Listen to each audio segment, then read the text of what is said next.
Olá, tudo bem?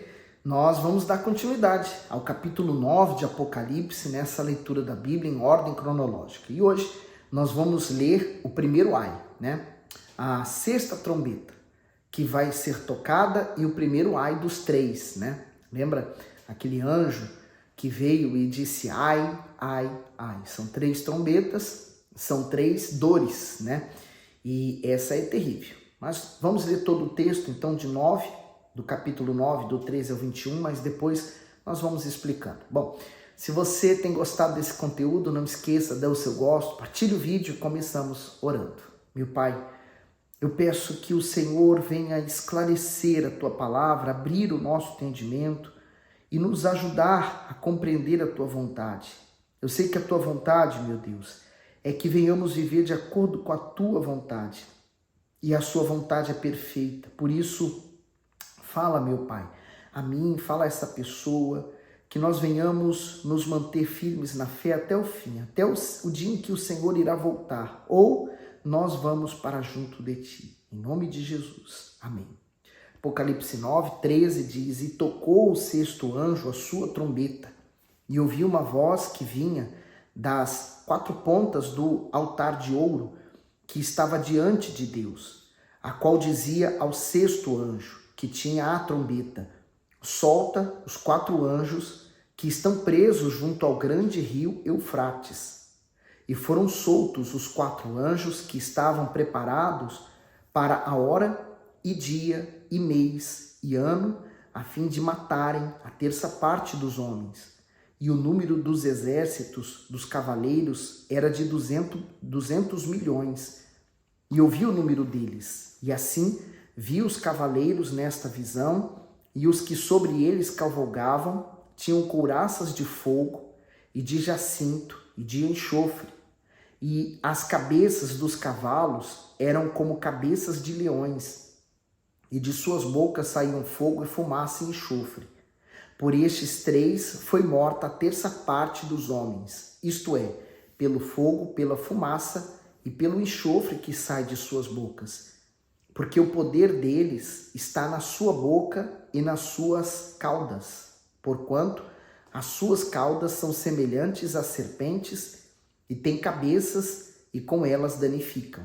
E os outros homens, que não foram mortos por estas pragas, não se arrependeram das obras de suas mãos, para não adorarem os demônios e os ídolos de ouro e de prata e de bronze e de pedra e de madeira, que nem podem ver, nem ouvir, nem andar, e não se arrependeram dos seus homicídios, nem das suas feitiçarias, nem da sua fornicação, nem dos seus furtos. O apóstolo Paulo já tinha previsto isso, lá em 2 Timóteo 3,13, que aqueles que são maus vão de mal a pior. E aqui nós vemos isso bem claramente, A ação humana se autodestruindo, não querendo se arrepender, mesmo diante de tantos sinais e provas da existência de Deus, e o ser humano permanece ainda obstinado em querer fazer o mal. Bom, nós vamos ler de novo agora o versículo 13, e vamos agora de versículo a versículo. E tocou o sexto anjo a sua trombeta, e ouvi uma voz que tinha das quatro pontas do altar de ouro que estava diante de Deus, a qual dizia ao sexto anjo que tinha a trombeta: solta os quatro anjos que estão presos junto ao grande rio Eufrates. Bem, na liderança disso tudo está Satanás, o anticristo, porque é ele quem vai conduzir essa idolatria, essa distorção da mente, da imagem de Deus no mundo, e vai levar as pessoas a essa destruição moral, física e completa, E pela primeira vez aqui é citado o grande rio Eufrates. Por quê? O Eufrates é a fronteira norte original de Israel. Ele protege o povo de Deus contra todos os exércitos inimigos. O principal perigo não são os povos que estão deste lado do rio e atual guerreiam contra Israel, como Síria, Líbano, Está ali também a faixa de Gaza, por exemplo, mas os povos além do rio. Em primeiro lugar, os países ao norte, como Turquia, Rússia, e a leste, os reis que vêm do lado do nascer do sol, como China, Índia, Japão e muitos outros países. E o fato de ser justamente o rio Eufrates, ser uma fronteira protetora de Israel, tem um profundo significado profético. Qual? Acontece que lá, junto ao rio, ao Eufrates, Satanás realizou seu primeiro ataque ao homem, lá na atual Iraque, era o paraíso. Então, não há provas arqueológicas concretas quanto a isso, mas é a mais próxima localização que nós temos do que seria o paraíso. Junto ao Eufrates foi cometido o primeiro assassinato, Caim matou seu irmão Abel. Junto ao Eufrates, antes ou após o dilúvio, foi o início e o centro do primeiro grande afastamento de Deus. Portanto, está determinado exatamente quando eles podem ser soltos pelos anjos da sexta trombeta. Contudo, esse dia e hora estão assustadoramente próximos. Porque nós temos visto tantos desenvolvimentos ali no Médio Oriente, né, de guerras, rumores de guerras, ataques, e ali Israel, quando nós olhamos para Israel, nós temos que lembrar de uma coisa: Israel é o povo escolhido por Deus. Então, tudo que acontece naquele lugar é importante para nós, os cristãos, porque são sinais proféticos, são profecias acontecendo. Então, ali está a palavra de Deus viva acontecendo e as provas da volta do Senhor Jesus. No 15 diz assim: foram soltos os 4 anjos que estavam preparados para a hora e dia e mês e ano, a fim de matarem a terça parte dos homens.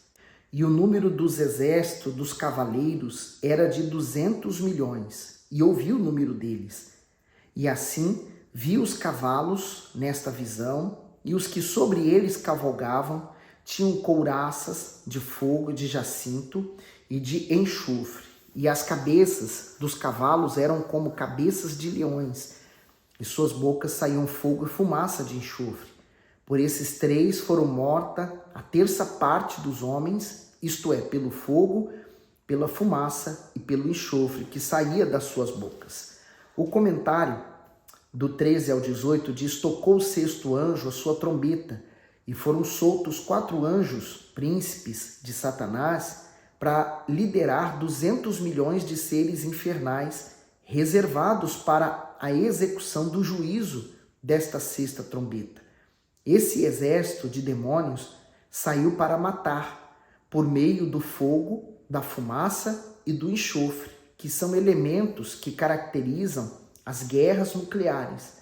Será exterminada a terça parte da humanidade.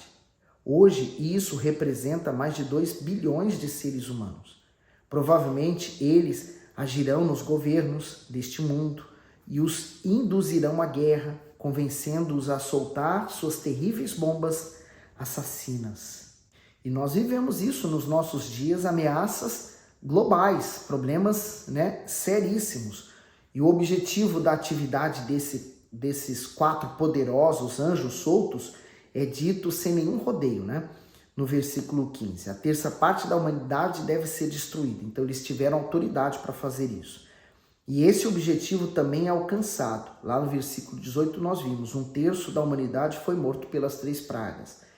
As 3 pragas são fogo, fumaça e enxofre. Uma guerra mundial.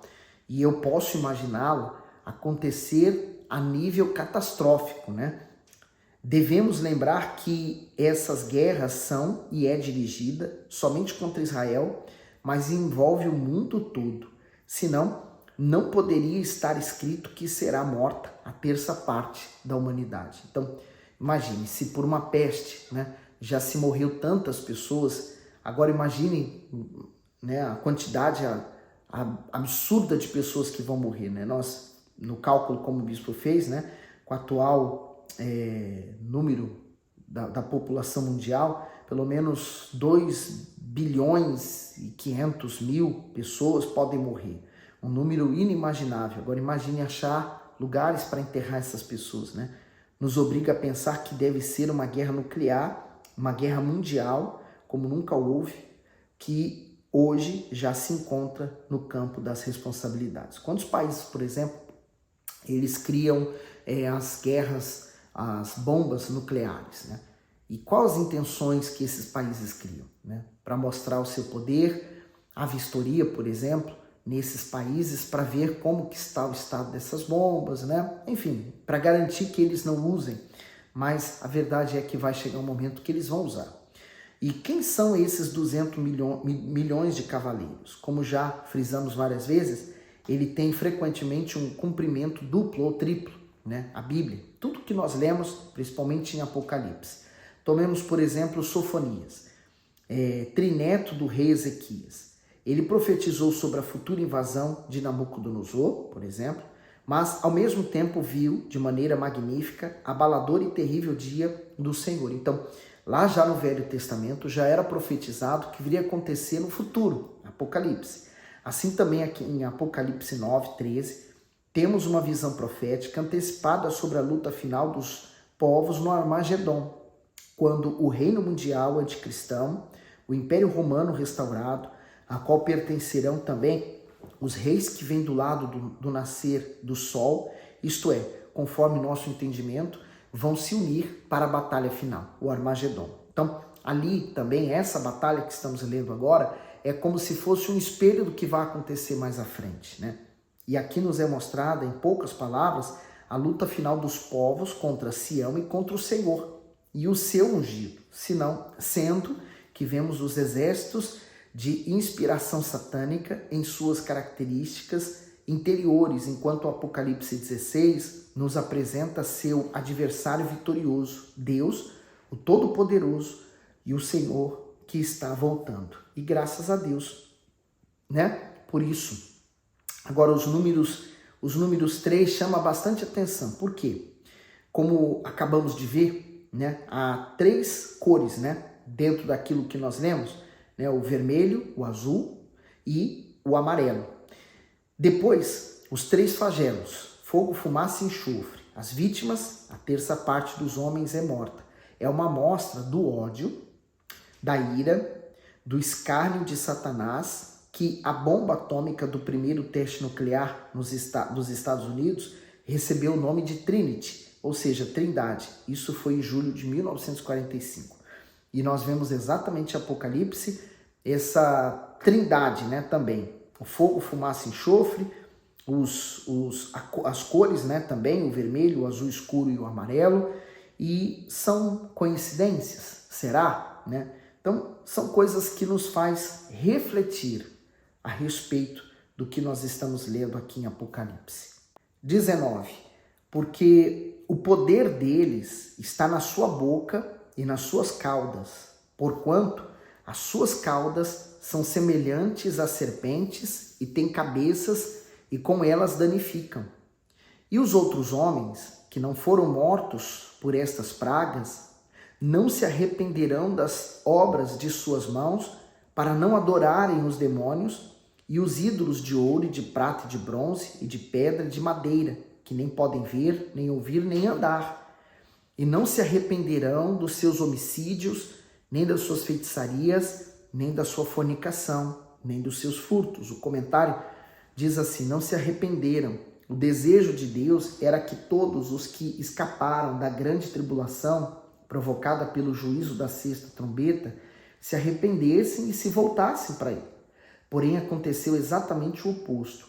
As pessoas que sobreviveram a essa catástrofe, ou seja, os 2/3 restantes da humanidade, além de não se arrependerem das suas obras, de suas mãos, tornaram-se ainda mais endurecidos contra o anticristo, pois continuaram a adorar os demônios e os ídolos de madeira, de pedra e de metal.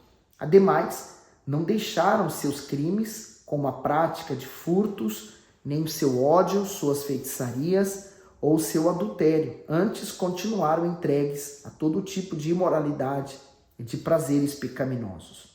Por um lado, essa guerra é permitida por Deus, por outro, nós vemos Satanás guiando os seus anjos a essa destruição horrenda, e nós vemos também João, que vê os bastidores espirituais, né, desse exército. E ele fala, pois a cauda deles era como cobra, atrás disso está a antiga má serpente. Quer dizer, toda ação que nós estamos vendo de destruição na terra, ela é oriunda do mal. E aquelas pessoas que não se arrependem servem a ele, servem ao diabo, mas veja que ele também não tem nenhuma misericórdia para com aquelas pessoas. O diabo, Satanás, os demônios, pouco se importa com o ser humano, com a vida do ser humano. O que ele quer é levar o máximo de pessoas para o inferno. E essas pessoas desonram a Deus. E a sexta trombeta é, mais uma vez, um chamado ao arrependimento para os homens que, então, viverem uma prova de que a possibilidade de arrependimento ainda existe, né? Nós vemos o tanto que Deus se esforça para nos salvar, né? O principal é isso. Às vezes a pessoa ela se importa apenas com o momento, né? Eu quero ter paz, eu quero ter uma vida boa, eu quero ter uma vida plena, mas ela esquece que a vida na terra é muito curta. Então os pecados são citados pelos seus nomes, né? Assassinatos, feitiçarias, imoralidade sexual, roubo, e trata-se especialmente dos pecados que já se destaca hoje em dia, né? Os assassinatos, não somente físicos, né, executados, mas aqueles no coração também, por causa do ódio, a mágoa, né, as feitiçarias, a rebelião, porque também é comparado com a feitiçaria mesmo, né, na questão do espiritismo, né, é o afastamento do ser humano da palavra de Deus, né, a imoralidade sexual que temos visto hoje, pelo menos, nas redes sociais é completamente à vontade, né? Desde os mais novos até os mais velhos, o pudor é perdido completamente, né? Roubos, né? O roubo do tempo, principalmente, por exemplo, a rede social, ela é um grande roubador do nosso tempo diário. Pensemos somente nos abortos, assassinato, amplamente legalizado, depois o ocultismo, do qual já falamos, imoralidade sexual, relações sexuais antes e fora do casamento, roubos, assaltos e materialismo pronunciados são características do nosso tempo final e tudo ainda aumentará. Bom, os toques das trombetas vão só aumentando e vão criando ainda mais caos. E eu fiquei imaginando, né? O ser humano fala assim, mas por que isso tudo? Por que tanta dor, sofrimento? E Deus espera que haja arrependimento, porque Deus nos criou dotados de escolha, né? Por exemplo, quando você lê lá Gênesis capítulo 3, onde Eva conversa com a serpente, então havia perfeição. No meio do jardim havia uma árvore do conhecimento do bem e do mal. Muitos dizem assim, Deus não poderia ter tirado aquela árvore e tudo permaneceria perfeito, mas aí onde está o amor? A demonstração do amor, né? Aquela árvore ali era a parte de Deus, né? Era a vontade de Deus que não tocasse naquilo, conhecimento do bem e do mal. Então o ser humano, ele sempre quer algo a mais, diferente, né? Então ele decidiu por desobedecer. Por exemplo, eu tenho aqui o tablet, né? O que eu uso para poder fazer as gravações da Bíblia. Mas esse tablet, ele me obedece em tudo que eu mando. Eu toco num botão, ele faz. Eu toco em outro, ele faz. Ele manda ele abrir uma coisa, ele abre. Quer dizer, mas ele não tem escolha. O ser humano tem. Então, ele tinha uma escolha. Ele poderia demonstrar o amor dele por Deus não comendo do fruto e permanecendo no jardim livremente, comendo de qualquer outro fruto da árvore, de árvores, né? Mas ele decidiu por comer aquele fruto que não deveria, para ter o conhecimento do bem e do mal. Então entrou o pecado.